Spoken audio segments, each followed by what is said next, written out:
podemos. Bueno, Primero empiezo. ¿Ya estamos? Sí. Bueno, chicos, les decía entonces, buenas tardes a los que llegaron. Les decía que lo que vamos a ver ahora es Grecia en este momento y después vamos a ver Roma. Indudablemente son dos grandes civilizaciones que no solo son importantes para, bueno, porque las tenemos que conocer, porque es la historia de esos lugares, sino porque gran parte de nuestra trama de significados está construida a partir del pensamiento griego y, por supuesto, del legado romano. Entonces, no podemos obviarlo. Esto es también muy importante para trabajar con los chicos. Es decir, lo primero que yo tengo que pensar cuando hago una planificación para mis alumnos es cuáles son mis propósitos, qué quiero conseguir, qué quiero yo primero, qué quiero para ellos. Y bueno, claramente la pregunta de ellos es, ¿y por qué tenemos que ver Grecia y Roma? Dos civilizaciones que supuestamente ya están terminadas. Y bueno, el planteo es el por qué tiene que ver con nuestra manera de vivir, con nuestra manera de pensar, con la trama de significados, con todos los que son nuestras bases ideológicas, en todos los aspectos. No podríamos comprendernos si no nos remitimos a Grecia y a Roma. Entonces me parece que esto, si hablamos de democracia, tenemos que saber cómo surgió, qué pasó en esa sociedad que construyó la democracia. Si hablamos de Roma, seguramente vamos a situarnos, a focalizarnos en el derecho. No podríamos comprender nuestro derecho. Si alguno de ustedes ha pasado por la Universidad de Buenos Aires y la Facultad de Derecho, verán que una de las materias primeras es justamente Derecho Romano. Entonces, toda nuestra vida, de alguna manera, está formateada, diríamos hoy, por Grecia y por Roma. Entonces, creo que este es un buen motivo como para darle un lugar significativo en la escuela secundaria. No darle una cosita así por arriba, vemos 2 o 3 estatuas y estamos hechos. No, Grecia y Roma es un tema profundamente significativo. Y cuando digo significativo, lo digo con el concepto, no, gracias, con el concepto que nosotros le vamos a poner, que es el de resignificar. O sea, el de entrar en nuestra trama de significados y tratar de comprendernos. ¿Sí? Yo les hice un apunte, no lo hacía eso el año pasado, porque bueno, teníamos las clases presenciales. Este año ustedes han sido privilegiados, yo les he armado un apunte, tanto de Grecia como de Roma, en el cual está la base, la estructura, después van a incluir la bibliografía. Recuerden, chicos, que la bibliografía es obligatoria. Y aunque yo no pida las guías para corregirlas, el que la quiera entregar, la entrega, yo no tengo problema en corregírsela, aun cuando no la pida, las guías son obligatorias para ustedes, para preparar la materia, para entenderla, para estructurarla. No se puede dar el final si no hacen las guías que yo les doy, porque esas guías los van a ayudar, los van a hacer que puedan construir el pensamiento de una manera ordenada, ¿sí? Metódica. Entonces, estos temas son muy importantes, por eso yo le di gran valor a esta clase. Vamos a compartir pantalla. Nosotros vamos a empezar con Creta, pero vamos a empezar, es muy loco lo que pasa con los programas de estudios, ¿no? Cuando se hacen los programas, se hace primero Oriente, ¿no es cierto? Como si Oriente fuera, como si Oriente estuviera separado de Grecia y de Roma, y luego entonces se va a hacer, o se va a estudiar Grecia, y después se va a estudiar Roma. Y en realidad debiera hacerse un estudio como hizo Brodel, ¿no es cierto? Estudiar las culturas del Mediterráneo. Pero bueno, vamos a seguir el orden de nuestros estudios. Nosotros vamos a empezar, no sé dónde estoy. Nosotros vamos a empezar a trabajar con Grecia, pero lo que primero, abrite acá, por favor. Sí. Lo que primero vamos a empezar, acá. Lo que vamos a empezar a ver es un poquito, vamos a volver al 3000, ¿no es cierto? ¿Qué pasó en el 3000? ¿Por qué para nosotros en estas regiones fue importante? Déjame esto acá, que no se me está el cosito. Estas regiones han sido importantes. ¿Por qué ha sido importante Egipto? Marcalo, ¿por qué ha sido importante Mesopotamia? Es decir, ahí lo tengo. ¿Por qué estos lugares para nosotros han sido significativos? ¿Por qué? ¿Qué encontramos en estos lugares, chicos? Ciudades-estado. Primero ciudades-estado. Fundamentalmente ciudades-estado, pero en principio encontramos la revolución urbana, ¿verdad? Dentro de esta revolución urbana vamos a ver a Creta. ¿Todos ven bien el mapa? ¿No hay ningún problema?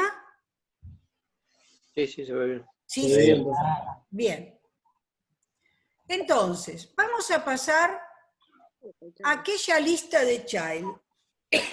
Esto es conocido para ustedes, ¿no es cierto? Tenemos el cercano Oriente, o el antiguo cercano Oriente. ¿Qué encontramos nosotros? Encontramos Egipto, encontramos Mesopotamia, ¿verdad? Habíamos visto a los súmeros, habíamos visto al reino de Hatti, y habíamos visto, obviamente, los egipcios. ¿Sí? Si nosotros pensamos en Creta, y si la miramos bien, vamos a ver que Creta está en medio de todo, ¿verdad? O sea, está en un lugar situada que le da realmente un valor estratégico muy importante. Porque, o sea, no podía haber estado afuera de estas culturas. ¿Entienden lo que digo, chicos? ¿Me están escuchando? Sí. Sí, sí. Bueno. Sí. Entonces, lo que nosotros tenemos que ver es cuándo vamos a encontrar a Creta en su valor de revolución urbana, o sea, en su lista de Child, para que ustedes puedan comprender bien. En su lista de Child. Del 3000 al 2000, que sería para nosotros nuestro primer periodo de civilización, ¿se acuerdan? Egipto, si tenemos Egipto, teníamos la unificación, el imperio antiguo, el primer periodo intermedio, fundamentalmente con Memphis, ¿se acuerdan de eso? Sí. ¿Sí? El Estado unificado, centralizado, ¿verdad? Habíamos visto todo en Egipto. Paralelamente, en el 3000, habíamos visto Mesopotamia con Sumer, ¿verdad? Las ciudades-estado. Ahí también tenemos una revolución urbana. Profe, Sí. hay compañeros que están en lista, están esperando. Poné la pantalla, papi, si no, no lo vas a poder. Perdón, chicos, disculpen, ¿eh? Gracias. Sí, deja la pantalla así, no importa, yo lo veo igual el mapa. Perdón, discúlpenme, chicos. Bien. Gracias, querida. Entonces, déjalo así, porque así se ve. Si no, cualquier cosita después lo ponemos. Quiero estar acá. Entonces, decíamos que en este primer periodo, del tercer al segundo milenio, ¿sí? Habíamos visto entonces que en Egipto teníamos un Estado unificado, centralizado, construido a partir de un faraón, y en Sumer habíamos visto ciudades-estado, ¿sí? El resto, en este primer periodo, no habían tenido gran relevancia. Por ahí un poquito en el norte de Mesopotamia, cuando llegan los acadios, ¿verdad? Pero este primer periodo no había sido más que para Egipto y Mesopotamia, ¿sí? ¿Qué pasó en Creta en ese primer periodo? Es decir, ¿por qué los ubico acá? ¿Qué pasó en Creta? En Creta, fundamentalmente, en este primer periodo, Creta, podemos hablar de un sistema prepalacial o preminoico, o sea, un neolítico con comunidades parentales, pero no todavía el mismo grado de civilización que vimos en Egipto y que vimos en Mesopotamia. Hacia el 2100, Creta se constituye en un estado, ¿sí? Es decir, acá otra vez vamos a encontrar la lista de Child. Pero fíjense qué interesante lo que dijimos de la relación, por eso me quedé todavía con este panorama del Mediterráneo y de las civilizaciones. ¿Cómo lo sabemos esto? Porque curiosamente, un rasgo del Estado cretense va a ser la escritura, ¿verdad? Y la escritura va a ser jeroglífica. ¿Y quién tenía escritura jeroglífica? Los egipcios. Los egipcios. Sin embargo, la escritura jeroglífica va a evolucionar a una escritura silábica. ¿Quién tenía escritura silábica? Cuneiforme. ¿Quién tenía? Los Babilonios. súmeros. Mesopotamia, los súmeros. ¿Sí? ¿Está bien? Entonces, curiosamente, seguramente su escritura, que fue jeroglífica, primero, con pictogramas, y después fue evolucionando una escritura silábica, tiene que haber tenido relación con el cercano oriente en donde estaba inmersa. ¿Sí? Tiene que haber tenido relación porque además tuvo relaciones con lo que es el corredor sirio-palestino y lo que va a ser el reino de Hatti, y lo que van a ser la costa de Asia Menor, de lo que sería Anatolia. ¿Está claro hasta acá? ¿Me van siguiendo? ¿Sí o no? Sí, sí. Bien. Sí, profe. Otro elemento importante que nosotros sacamos de acá es cómo se organizan. Curiosamente, se van a organizar en pequeños reinos, muy parecidas a las ciudades-estados súmeras. O sea que esta relación, que sabemos que después va a tener comercial con todo este sector, porque sabemos que se relacionó con lo que después va a ser toda la que es la costa de Asia Menor, lo que van a ser las Cícladas, que van a ser las islas que van a estar alrededor. Cíclada quiere decir en círculo, y lo que va a ser, de lo cual le va a hablar seguro la profesora de Paolis de la isla de Tera, seguramente se la va a mencionar, porque allí una erupción volcánica preservó los rastros, los restos de los palacios muy similares a lo que vamos a encontrar acá.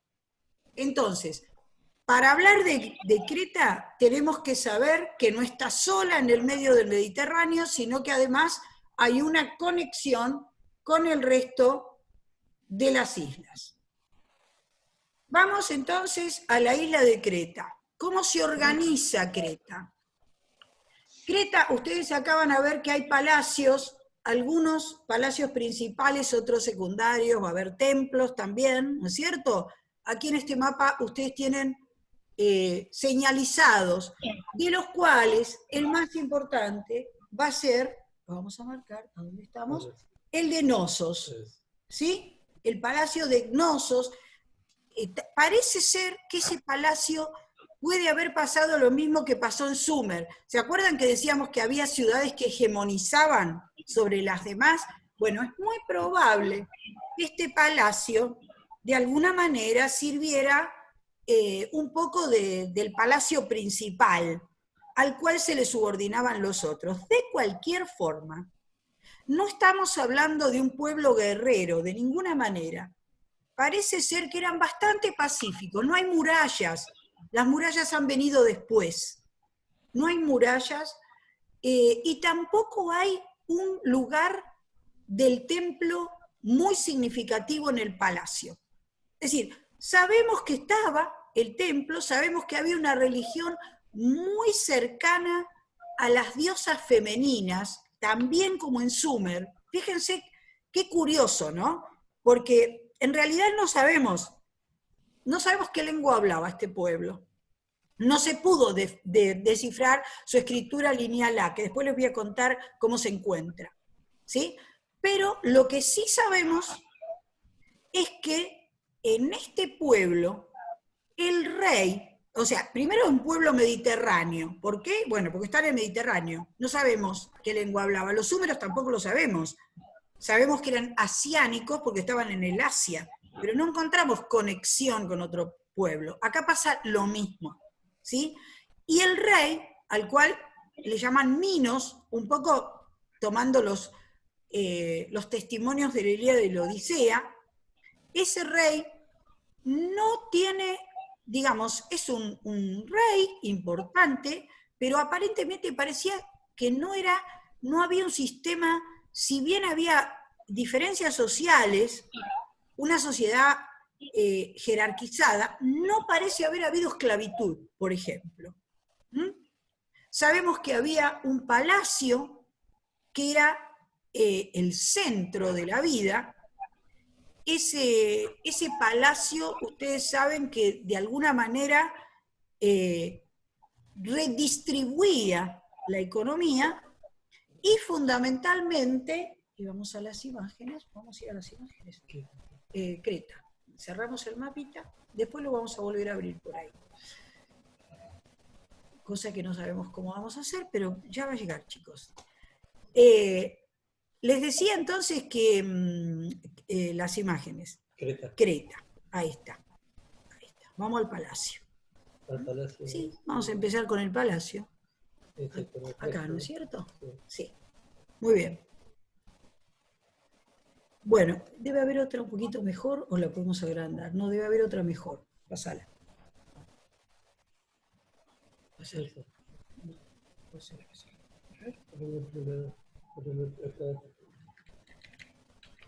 Dale. Perdonen, chicos, ahí está, ahí lo tenemos bien. Pero este palacio ha sido reconstruido, ¿sí? Después les voy a contar cómo fue todo esto. Pero lo que nos interesa es que este palacio era el centro al cual tributaban, ¿no es cierto?, el resto de la población, y ese mismo palacio redistribuía, ¿verdad? Era una cultura, decíamos, muy particular, porque fundamentalmente era una cultura en la cual... ¿Me puede repetir el nombre del palacio? El palacio es Cnosos, con C primero, C-N Cnosos. Les decía que era una cultura muy particular. Cuando se descubre el palacio se encuentran los frescos. Y en los frescos de estos palacios, que son realmente preciosos, son frescos muy, muy tranquilos, muy de escenas familiares, en los cuales la mujer tenía un lugar predominante. Es decir, no quiero decir predominante, porque parece que fuera matriarcal, y en realidad no es una familia, un sistema matriarcal, pero sí es un sistema en el cual las mujeres comparten con el hombre aparentemente la vida social. No sabemos si de manera igualitaria, Pero sí sabemos, por estos frescos, que no había demasiado problema en compartir la vida. ¿Por qué estoy marcando esta situación por encima de otras a lo mejor? Porque después todo lo de la lista de Child se da, chicos. Se da el excedente, se da la escritura, se dan los monumentos, se da la ciencia, se da el comercio, se da la estructura social, todo eso se da. Pero ¿saben por qué nos sirve esto?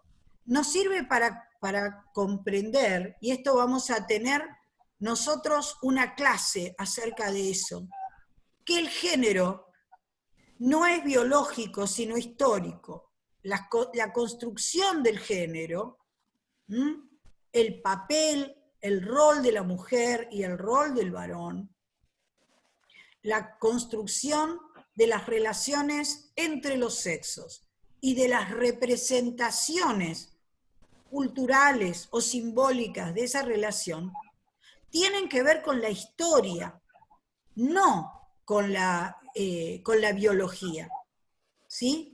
Entonces, fíjense que acá podemos enganchar lo que hablábamos con la profesora de geografía de la trialéctica. Trialéctica. ¿Qué quiere decir? La espacialidad. Acá tenemos el espacio, la relación con el espacio. ¿Sí?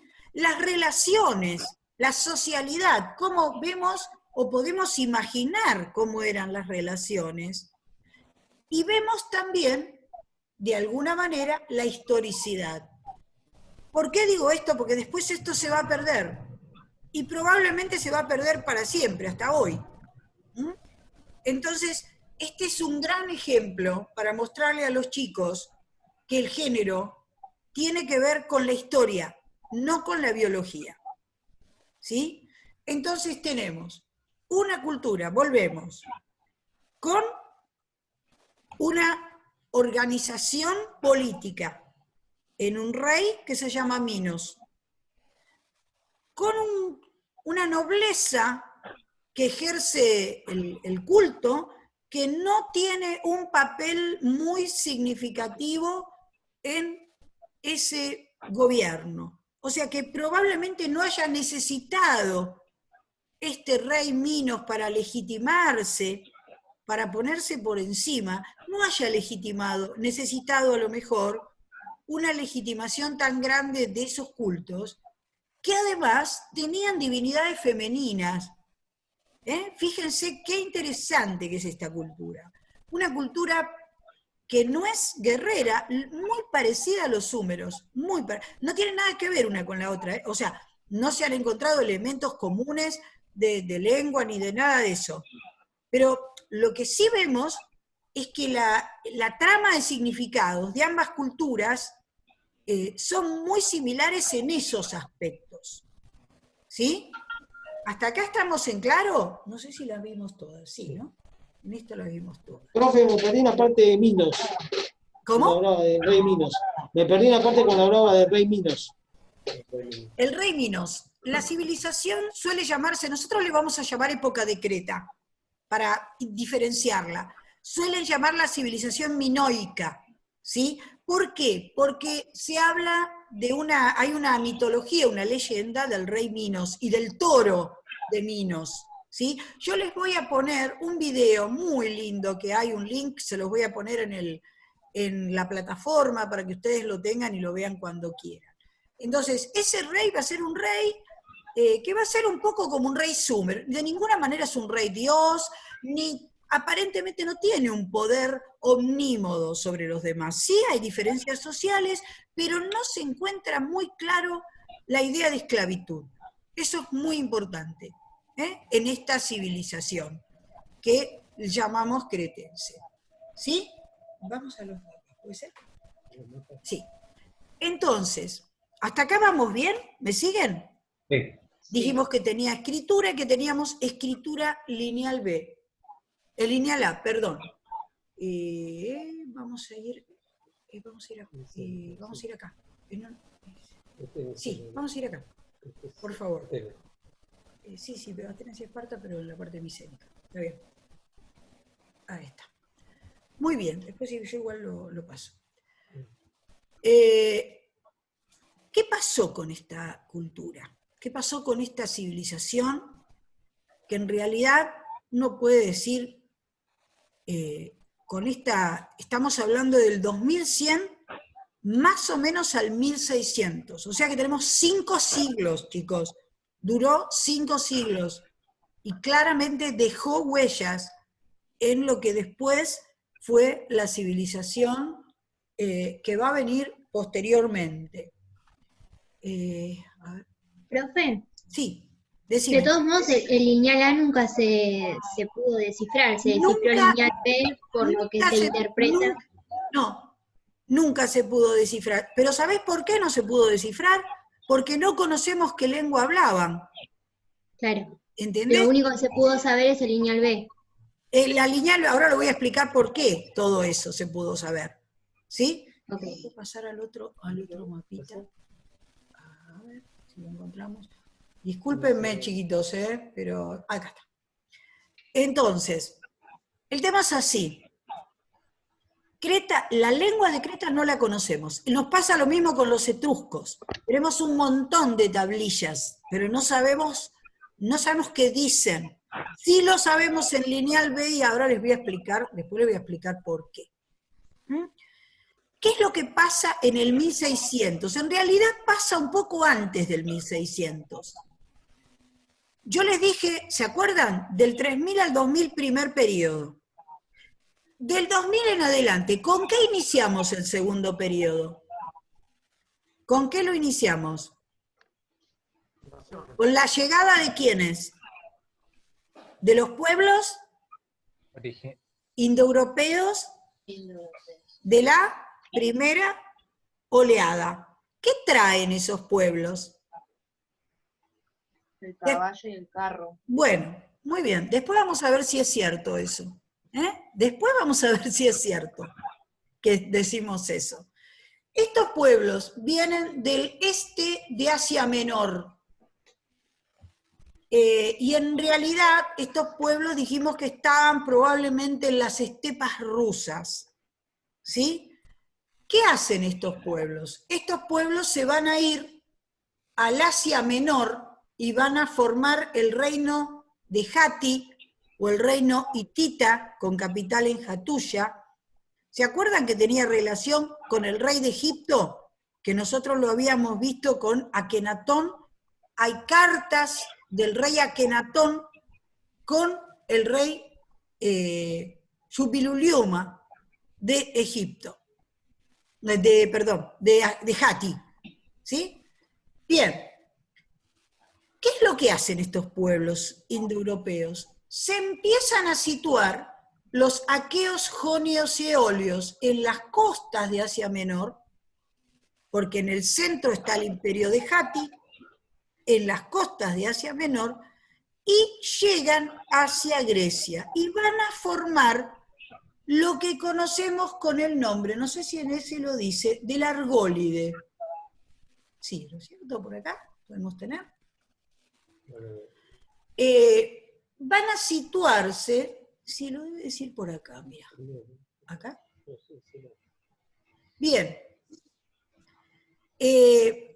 Decíamos entonces que estos pueblos, en un principio, van a ir incorporándose, por eso estos pueblos van a ser conocidos como con el nombre de Acaya, en una región, aqueos, solemos pensarlo con esos nombres, o Ayahuasca, o Ayagua, no sabemos. ¿De dónde sacamos ese nombre en el otro? En el grande está. Pasa. Pasa. Pasa. Pasa. No, pasa por el otro lado. ¿De dónde sacamos esto? Justamente de las cartas del...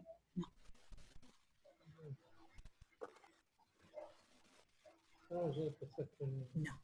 ¿No sé?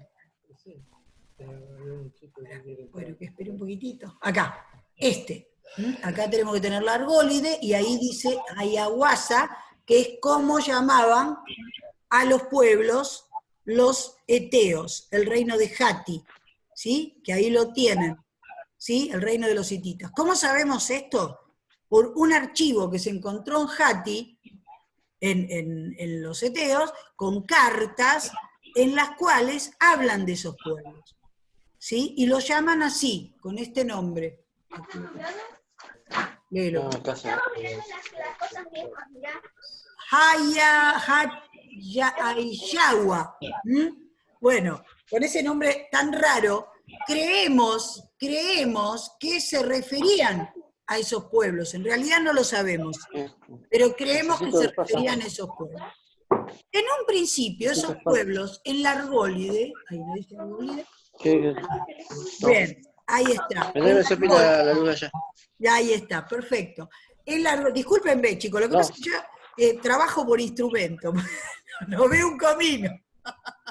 Entonces, estos pueblos fueron incorporándose, pero al principio no fueron belicosos. Si bien traían el caballo y traían el carro de guerra, se fueron incorporando hasta que probablemente por haber establecido el comercio con Creta, ¿no es cierto? Porque estaban muy cerquita y seguramente establecieron el comercio con Creta, deben haber pensado con bastante buen criterio que los podían dominar.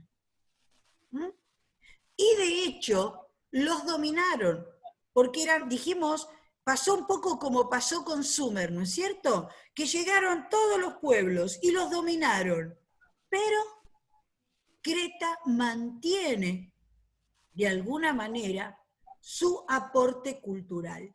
Esto es muy importante.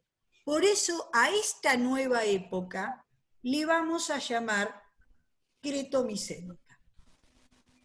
Y este va a ser el mapa, lo vamos a ver acá mucho más claro, este va a ser el mapa ya con Creta incorporada a la dominación micénica.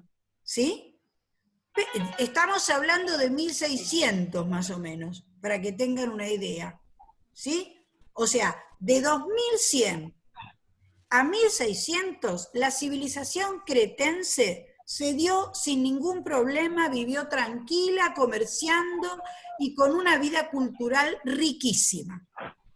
Llegan estos pueblos, van llegando desde el 2000 en adelante, 1700, van llegando, se van incorporando en la zona del Argólide, hasta que, no sabemos por qué, deciden incorporar a Creta. No la destruyen, la dominan. ¿Por qué lo sabemos? Porque esos palacios que nosotros vimos van a estar dominados por la cultura micénica. Y después vamos a ver en qué vamos a ver eso. Chicos, si se corta nos volvemos a conectar, ¿sí? ¿Está bien? ¿Hasta acá me van siguiendo? Sí. ¿Sí? ¿Se entiende bien? Bueno, sí. Entonces, aqueos, jonios y eolios llegan, se establecen en toda esta región, van a formar los palacios cretomicénicos, le vamos a llamar así, de Pilos, Tirintos, se va a mantener Nosos y se van a mantener todos los palacios que ustedes vieron en el otro mapa. No los destruyen, solo se los apoderan. Y se apoderan de toda la cultura, no solo de la cultura, sino de la forma de administrar. La escritura también se va a incorporar, pero se va a incorporar con las características de la lengua que llega, que es una lengua indoeuropea. Después yo les voy a contar todo el cuentito. ¿Cómo sabemos todo esto que estamos diciendo tan claramente? ¿Cómo descubrimos todo eso? Porque en realidad esto se fue descubriendo paso a paso. Entonces, ¿qué es lo que pasa con estos pueblos? Van a seguir manteniendo el comercio, ¿sí? O sea, eso lo mantienen. El comercio marítimo que había mantenido Creta lo mantienen. ¿Dónde lo vemos esto? Bueno, lo vemos porque se siguen relacionando con todas las ciudades del Asia Menor, con las Cícladas, y seguramente también se van a relacionar con Egipto y Mesopotamia, probablemente también así, y eso seguro con el reino de Hatti, ¿sí? Con Asia Menor, seguro, seguro, seguro. Eso, ¿por qué lo sabemos seguro? Porque hay cartas, intercambio de cartas. ¿Se acuerdan que dijimos que el segundo periodo era un periodo de las relaciones diplomáticas, de las relaciones interestatales, ¿sí? Entonces, en esas relaciones nosotros podemos